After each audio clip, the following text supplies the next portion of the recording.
Hi everyone, मेरा नाम ऋषभ है। जिसको पता है बहुत अच्छी बात, नहीं तो जान लो कि मेरा नाम ऋषभ है। और सबसे पहले तो हम बात करेंगे आज शेयर मार्केट की, पर उससे पहले मैं बताऊंगा आपको कि सर्दी मुबारक हो आप सभी को, क्योंकि सर्दी आ चुकी है। आपको दिख रहा होगा कि मैंने जैकेट पहन रखा है, चैन ओपन है, लेकिन अगर बाहर निकलूंगा तो उसे भी क्लोज करना पड़ जाएगा, इतनी भयंकर सर्दी।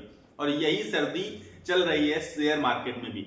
आप कहेंगे कि शेयर मार्केट ने तो बाउंस बैक दिखाया है, कल करीब करीब 100-150 पॉइंट्स ऊपर मार्केट बंद हुआ है। लेकिन मैं आपसे कहूंगा कि अगर आप ऊपर से देखें, जहां तक शेयर मार्केट पहुंच चुका था, तो वहां से 2700 से 2800 पॉइंट्स की गिरावट पर अभी भी मार्केट खड़ा हुआ है। क्या मार्केट स्लोली क्रैश कर रहा है? मार्केट क्या धीरे धीरे करके गिरता जा रहा है? क्योंकि ये बाउंस बैक बीच बीच में आते रहते हैं। आप सबको पता है, आप सबने देखा होगा, जिसने भी शेयर मार्केट को एनालाइज किया होगा, कि बीच बीच में क्रैश धीरे धीरे करके मार्केट गिरती है। बीच में कहो 1-2% का जंप आ जाए, हो सकता है ना, ऐसा हुआ है लगातार अक्टूबर महीने से आप देख रहे हैं। लेकिन ये गिरावट का सिलसिला जारी है, और ये गिरावट का सिलसिला कहां जाकर रुकेगा ये कोई नहीं जानता, ये कोई कह नहीं सकता। बहुत सारे लोग प्रेडिक्ट कर रहे हैं कि क्रैश आ जाएगा। मैं कह रहा हूं कि क्रैश तो नहीं आ सकता, लेकिन शेयर मार्केट में एक अच्छा करेक्शन आ सकता है। अब ये करेक्शन कहां तक जाएगा और क्यों जाएगा, इसका भी रीजन जान लेते हैं। क्योंकि अभी हम ओवरऑल अगर सिचुएशन को समझेंगे तो सिचुएशन उतनी अच्छी नहीं है हमारे इंडियन शेयर मार्केट के लिहाज से। अब आप कहेंगे सिचुएशन सही क्या नहीं है? सही ये नहीं है कि एक एफआईआई नाम के इन्वेस्टर्स होते हैं, फॉरेन इन्वेस्टर्स, वो पैसा लगा नहीं रहे। लगा नहीं रहे का मतलब क्या है? लगाए ना तो फिर भी कहीं तक ठीक है, शायद हम लोग स्टेबल हो सके, लेकिन वो पैसा निकाल रहे हैं लगातार। प्रेशर हो रहा है हमारी मार्केट में, क्योंकि वो लगातार सेलिंग करते जा रहे हैं। उनकी सेलिंग से काफी बड़ा इंपैक्ट हमारी शेयर मार्केट में हमेशा से ही पड़ता रहा है, आज से नहीं। जब से शेयर मार्केट स्टार्ट हुई है, एफआईआईज ने मेजर रोल प्ले किया है शेयर मार्केट के गिरने या फिर उठने में। अब मैं कहूंगा अगर आपसे कि एफआईआई सेलिंग बंद कर दे, तो हाँ, शेयर मार्केट वहीं पर खड़ा हो जाएगा, यानी कि कंसोलिडेट करता रहेगा। पर एफआईआई अभी भी सेलिंग कर रहे हैं। अब हालांकि उतनी मेजर सेलिंग नहीं हो रही है, पर सेलिंग के लिए तो कोई आपसे पूछ के तो करेंगे नहीं, हमसे पूछ के तो करेंगे नहीं कि भैया आज हम सेलिंग करने जा रहे हैं। सेलिंग वो कभी भी करेंगे, मेजर सेलिंग कर देंगे 7-8 हजार करोड़ की, और फिर से मार्केट क्या आएगा, 1-1.5% गिरता हुआ आपको दिखेगा। अब आप कहेंगे कि 23,400 का जो लेवल था, जो मैंने आपको दिया था, उसके ऊपर फिर से मार्केट आ गई है, यानी कि अपने स्ट्रॉन्ग सपोर्ट में अभी मार्केट खड़ा हुआ है। पर क्या ये ब्रेक नहीं हो सकता? क्योंकि आपने देखा था अभी इसके जस्ट एक दिन पहले कि मार्केट ने 23,400 का लेवल ब्रेक कर दिया था, लेकिन वहीं पर लगभग खड़ा था, और फिर से कल के दिन बाउंस बैक कर गया मार्केट और 23,500 का लेवल भी क्रॉस कर गया। अब बड़ी चीज ये है कि इस मार्केट में आप कैसे पैसा कमा सकते हैं, क्योंकि मार्केट क्रैश करेगा या नहीं करेगा ये दूसरा, मतलब आपके दिमाग में थॉट होना चाहिए। आप इस मार्केट में पैसे किस तरह से कमा सकते हैं ये जरूरी है। ट्रेडर्स के लिए भाई मेरी बस एक बेस्ट राय है कि वो इस मार्केट से बहुत दूर हो जाए, क्योंकि जैसा आपने देखा कल मार्केट 1-1.5% ऊपर गया था, लेकिन इसके बाद आके फिर से कहीं तक नीचे आया मार्केट, और आपस में कहें तो 0.4% के आसपास की तेजी के साथ बंद हुआ था। अब आप मार्केट को उठते हुए देख नहीं पा रहे हैं। देख नहीं पा रहे मतलब जैसे ही उठता है ना, सेलिंग, लगातार सेलिंग, उठेगा, थोड़ा भी उठेगा, तुरंत सेलिंग होगी और फिर से नीचे आएगा मार्केट। यही चल रहा है अक्टूबर के महीने से, और अक्टूबर नवंबर दोनों महीने इन्वेस्टर्स के लिए बहुत बुरे महीने, बहुत बुरे दिनों में से एक है। अब कल के दिन, मतलब आज के दिन तो मार्केट बंद है, कल क्या मार्केट फिर से उठ खड़ा होगा, भागेगा? भागने के लिए मार्केट को बहुत आगे तक जगह है, कोई दिक्कत नहीं है। 24,800 का लेवल क्रॉस करे, 23,800 का लेवल क्रॉस करेगा, 24,000 का क्रॉस करेगा, और अगर अपने ऑल टाइम हाई जो कि 26,200 कुछ है उसे ब्रेक करता है, तो 27,000 का साफ साफ लक्ष्य दिखेगा। पर मुझे लग रहा है ये 27,000 का लक्ष्य ये अभी नहीं, फिलहाल 2025 में शायद मार्च अप्रैल के आसपास तक टच करता हुआ दिखेगा। पर अभी आप क्या कर सकते हैं? अभी हो सकता है ये गिरावट और चली जाए नीचे 21-22 हजार तक, तब आप क्या करेंगे? अभी से सारे लोगों के पोर्टफोलियो ज्यादातर रेड नजर आ रहे हैं। इतनी बड़ी तेजी हुई, अच्छा खासा प्रॉफिट लोगों को नजर आ रहा था, और थोड़ा सा मार्केट करेक्शन 10-12% मार्केट गिरता है और हम सबके पोर्टफोलियो रेड निशान में नजर आने लगते हैं। इसका मतलब है कि हम लोगों ने प्रॉफिट बुकिंग अच्छी खासी करी, क्योंकि बहुत अच्छा मार्केट ने जंप दिखाया, और 10-12% करेक्शन के साथ आपका अगर पोर्टफोलियो रेड हो रहा है तो कुछ आपके स्टॉक्स में भी दिक्कत हो सकती है। हालांकि जो अच्छे स्टॉक्स हैं वो भी करीब करीब 35-40% गिर गए हैं। बहुत सारे ऐसे स्टॉक्स हैं, जो कि मेरा एक खास शेयर भी है, जो सबका खास एक है, टाटा मोटर्स की बात कर रहा हूं, ठीक है। खैर आज पर्टिकुलर किसी स्टॉक के बारे में बात नहीं करते हैं, आज शेयर मार्केट के बारे में बात करनी है केवल, कि आप इसमें इन्वेस्टमेंट के जरिए तो बहुत अच्छा पैसा कमा सकते हैं, लेकिन ट्रेडिंग में वॉलेटिलिटी बहुत ज्यादा है। बहुत ज्यादा का मतलब कभी भी गिरेगा, कभी भी उठेगा, आप प्रेडिक्ट नहीं कर सकते। कोई भी इंसान, मैं क्या, आप कहेंगे भैया आप बता दो कि उठेगा गिरेगा, मैं नहीं, हर एक इंसान जो भी यूट्यूब पे वीडियो बना रहा है, कहीं भी बना रहा है, कुछ भी आपको बता रहा है, उसको खुद नहीं पता है कि मार्केट गिरेगा या उठेगा। पर एक चीज सबको पता होगी, ज्यादातर जो अच्छे से एनालाइज जिन्होंने किया होगा मार्केट को, कि अगर एफआईआईज की हैवी एंट्री होती है, मतलब हैवी बाइंग करेंगे एफआईआईज 10-12 हजार करोड़ की बाई कर ले मार्केट में, तो अपने आप मार्केट बाउंस बैक करता हुआ दिखाई पड़ेगा। और यही 10-12 हजार करोड़ की अगर वो सेलिंग कर देंगे तो मार्केट गिरता हुआ दिखाई पड़ेगा। अब दूसरी चीज है कि अगर वो सेलिंग ना करें, बाइंग ना करें, तब क्या होगा? तब भी आपको मार्केट थोड़ा बहुत गिरता हुआ दिखाई पड़ सकता है। उसका भी रीजन है। रीजन क्या है कि इस टाइम जो रिटेल इन्वेस्टर है, रिटेल इन्वेस्टर मतलब मेरे आपके जैसे लोग, अब वो क्या कर रहे हैं, वो थोड़ा सा पैनिक की सिचुएशन में आ चुके हैं। वो भी सोच रहे हैं कि मार्केट क्या बहुत नीचे चला जाएगा, क्या मार्केट में क्रैश आ जाएगा। तो जब वो लोग नहीं बेचेंगे या नहीं खरीदेंगे, तब हम लोग बेचना स्टार्ट कर देते हैं। हाँ, क्योंकि हमें लगता है अरे मार्केट गिर जाएगा, गिर जाएगा, गिर जाएगा। और सबसे बड़ा डर पता है क्या रहता है मार्केट में? जब मार्केट गिर रहा होता है तब ज्यादा लोगों को डर नहीं लगता, क्योंकि तब तो गिर ही रहा है, दिख रहा है, कोई बात नहीं, तो डर जो है वो अंदर है। अब जब उठ रहा है तो भी कोई दिक्कत नहीं, उठता चला जा रहा है, उठता चला जा रहा है। डर तब लगता है जब बीच में खड़ा होता है, तो लगता है अरे गिर ना जाए, अरे गिर ना जाए। ये सच में ओरिजिनल थॉट बता रहा हूं मैं आपको, जो मेरे दिमाग में भी आया करते थे। पर अगर आप लॉन्ग टर्म इन्वेस्टर हैं तो ऐसी मार्केट में सबसे ज्यादा पैसा आपका बनेगा, क्योंकि सबको पता है कि बुल मार्केट में कोई भी पैसा नहीं कमा सकता है। कोई भी पैसा नहीं कमा सकता का मतलब, अगर कोई चीज 100 रुपए में है, आपने खरीद ली और 10% भाग गई, तो वो कितना भागी? 110 पहुंच गई, आपने 10 रुपए का प्रॉफिट बुक कर लिया।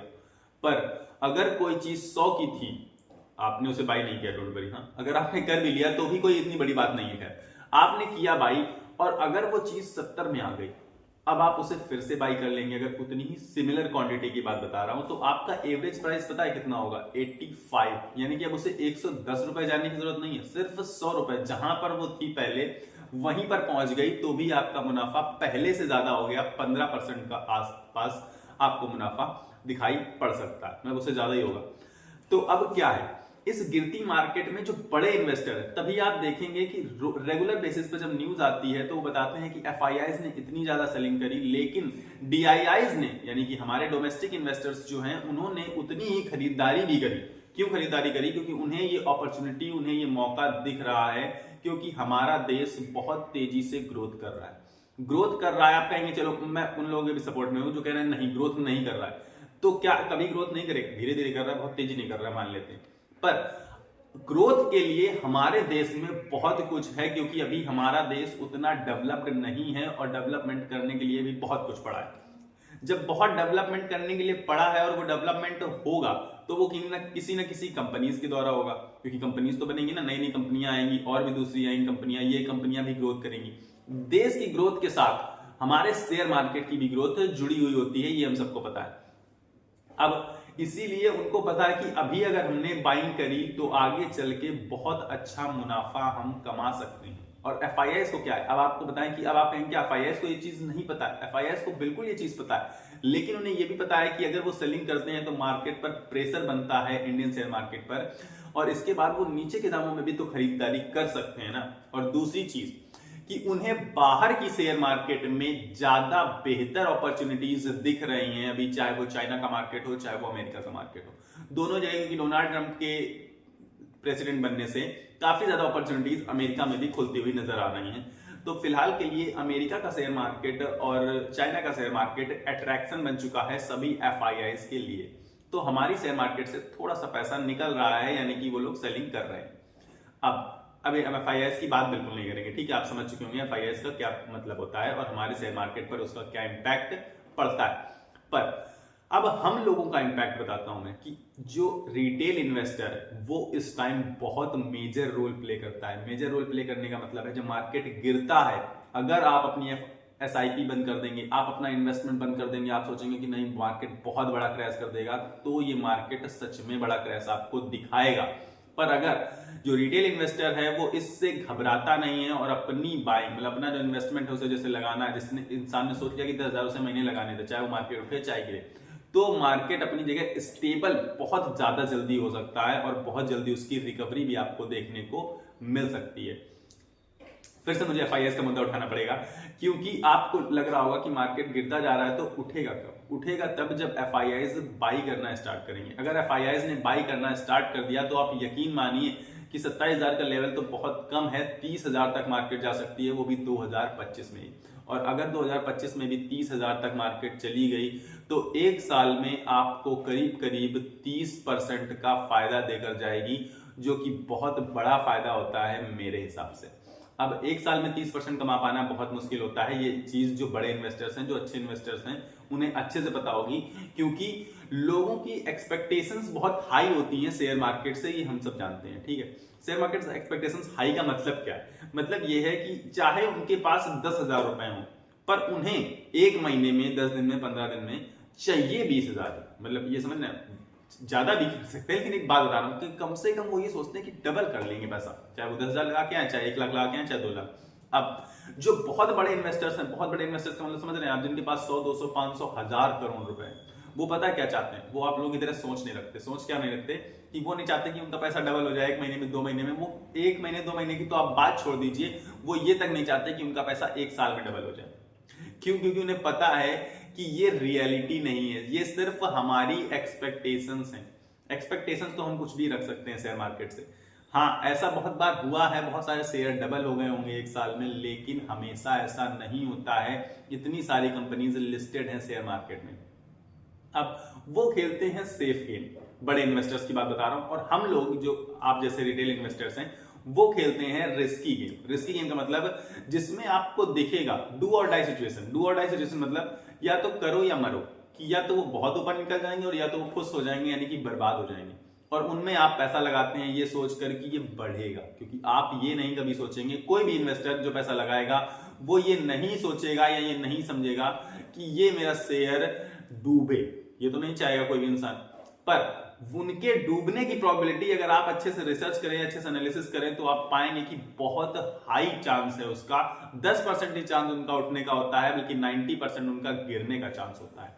और जब शेयर मार्केट ऐसी पैनिक वाली सिचुएशन में होता है, गिरते हुए बाजार में, सबसे पहले वही शेयर्स गिरते हैं जिन शेयरों के आप लोग पैसे लगाए होते हैं, यानी कि ये जो मिड कैप और स्मॉल कैप के शेयर्स होते हैं, या और भी घटिया शेयर्स भी मिलते हैं, पेनी स्टॉक्स जैसे। तो वो शेयर, क्योंकि उनके ऊपर किसी का फिर ध्यान नहीं रहता, सब लोग कहते हैं अगर गिरी रही मार्केट सबसे पहले इन्हीं से पैसा निकाल लो अपना, क्योंकि जो बड़े शेयर्स हैं वो तो रिकवर कर जाएंगे, बड़ी कंपनियां रिकवर जल्दी करती हैं और इनको रिकवरी करने में भी बहुत ज्यादा टाइम लगेगा। तो बड़े इन्वेस्टर्स इसीलिए बड़ी कंपनियों में पैसा लगाते हैं, और हम आपके जैसे छोटे इन्वेस्टर्स छोटी छोटी कंपनियों में पैसा लगाते हैं, ताकि वो छोटी कंपनियां बड़ी बन जाए, लेकिन वो बड़ी नहीं बन पाती हैं। आसान चीज नहीं है ना बड़ा बनना। अब जो पहले से बड़े हैं, इसका मतलब उनमें काफी दम है, ये छोटा मोटा फॉल उन्हें गिरा नहीं सकता, उन्हें तबाह नहीं कर सकता। अब इसीलिए बड़े इन्वेस्टर्स ने लगा दिया बड़ी कंपनियों में पैसा। अब करना क्या है? आपको क्या करना है? आपको भी बड़ी कंपनियों में छोटा छोटा स्टेक उठाना है। यानी कि आप कहेंगे बहुत ज्यादा पैसा नहीं होता, बहुत सारे लोगों की सिचुएशन रहती है, वो कहते हैं हमारे पास इतना पैसा नहीं, जितना महंगा वो तो शेयर। तो आप एक शेयर लीजिए ना, आप उन कंपनियों की हजारों शेयर की बराबरी नहीं कर पाएंगे। आप उनके 1000 शेयर ले लिए तो क्या कर लेंगे? आप कुछ नहीं कर पाएंगे, शायद बर्बाद हो जाएंगे। लेकिन इसका एक शेयर भी बहुत अच्छा हो सकता है आपके लिए, क्योंकि इसके ग्रोथ के चांस ज्यादा हैं। अब शेयर मार्केट में कोई चीज फिक्स नहीं होती, हो सकता है कि वो 100 गुना रिटर्न दे दे आपको और ये आपको 10-15% ही दे पाए। हाँ, ये सच है, क्योंकि 10-15% में एक रीजनेबल चीज बता रहा हूं, जो कि आपको लॉन्ग टर्म में अच्छा खासा मिल सकता है। बड़े इन्वेस्टर्स की बात बताई। अब आपको करना है यही बड़े इन्वेस्टर्स वाला गेम, कि आपको बड़ी कंपनियों में पैसा लगाना है, ताकि आपका पैसा डूबे ना, आपको अपना पैसा बचाना है। क्योंकि आपको रिस्क मैनेजमेंट अगर करना आपने सीख लिया, सिर्फ और सिर्फ रिस्क मैनेजमेंट, कि आपका पैसा कहीं डूब नहीं रहा, बर्बाद नहीं हो रहा, ठीक है डाउन है, लेकिन अप आने के चांसेस बहुत हाई, तो आप शेयर मार्केट में लॉन्ग टर्म में बहुत अच्छा पैसा कमा सकते हैं। अब बात करते हैं शॉर्ट टर्म की। शॉर्ट टर्म में मान लीजिए आज आपने टाटा मोटर्स उठाया और कल को 4% भाग गया, आपका 4% का फायदा हो गया, आपने बेच लिया जो भी किया। फिर अब नुकसान क्या है? नुकसान ये है कि भागने के भी चांसेस बहुत कम है ना, चार क्या, मैं कह रहा हूं वो 400% भागेगा, पर लॉन्ग टर्म में कल के कल अगर आप चाहेंगे तो ये काफी मुश्किल हो जाएगा अपने आप में उस शेयर के लिए परफॉर्म करना, और आपको भी मेंटल डिस्टर्बेंस का सामना करना पड़ सकता है। क्योंकि आप कहेंगे भैया आपने कहा था कि टाटा मोटर्स भागेगा, बिल्कुल भागेगा ना, लेकिन आज भागेगा कि कल भागेगा ये किसे पता है, ना आपको पता है ना मुझे पता है, पर ये पता है कि कंपनी स्ट्रांग है, फंडामेंटली स्ट्रांग है, बल्कि आज तो वो डेप्ट फ्री कंपनी है, 1000 करोड़ के उसके पास रिजर्व्स हैं। अब बताइए कंपनी परफॉर्म क्यों नहीं करेगी अच्छा, पर अभी शेयर मार्केट का जो ट्रेंड चल रहा है उसके अकॉर्डिंग वो मार्केट के हिसाब से परफॉर्म कर रहा है और गिरता जा रहा है थोड़ा थोड़ा करके। अब जब शेयर मार्केट उठ खड़ा होगा, अब यही तो बात करने आए हम लोग कि शेयर मार्केट से आप पैसा कमाएंगे कैसे। शेयर मार्केट जब उठेगा, शेयर मार्केट जब भागना शुरू करेगा, तो सबसे पहले आप पाएंगे कि टाटा मोटर्स जैसे शेयर ही आगे बढ़ेंगे। ये मैं सच बता रहा हूं आपको कि अगर आपके पास टाटा मोटर है, मतलब एक बात, एक एग्जांपल के तौर पे आपके पास रिलायंस भी हो सकता है, आपके पास XYZ कोई भी स्टॉक हो सकता है, पर जो बड़े और अच्छे शेयर्स होते हैं, जब मार्केट रिवर्स करेगा ट्रेंड को, यानी कि जब फिर से बुल मार्केट होगा और मार्केट भागना शुरू करेगा ऊपर की तरफ, तो यही अच्छे स्टॉक्स सबसे पहले मार्केट के साथ देंगे और ऊपर खड़े होते हुए आपको दिखाई पड़ेंगे। तो ये चीजें आपको समझनी बहुत ज्यादा जरूरी है, तभी आप शेयर मार्केट में रह के पैसा कमा सकते हैं। और उससे जरूरी पता है क्या है कि पैसा कमाने से भी जरूरी, पैसा एक ना एक दिन आप जरूर कमाएंगे अगर आपने शेयर मार्केट को अच्छे से सीख लिया और समझ लिया। अब सीखने के लिए आपको ज्यादा कुछ नहीं करना है, प्रॉपर कुछ लोगों को आपको चुनना है। मैं ये नहीं कह रहा हूं आप मुझे चुन लीजिए, लेकिन अगर आपको मुझसे जुड़ना है तो आप बिल्कुल चैनल को सब्सक्राइब करके रख सकते हैं। मैं रेगुलर बेसिस पर वीडियोस बनाता रहता हूं, और आपकी अगर कोई भी दिक्कत है, कोई भी प्रॉब्लम आ रही है आपको, तो आप कमेंट कर सकते हैं। मैं सारे के सारे कमेंट्स के रिप्लाई जरूर से जरूर करता हूं अपनी तरफ से।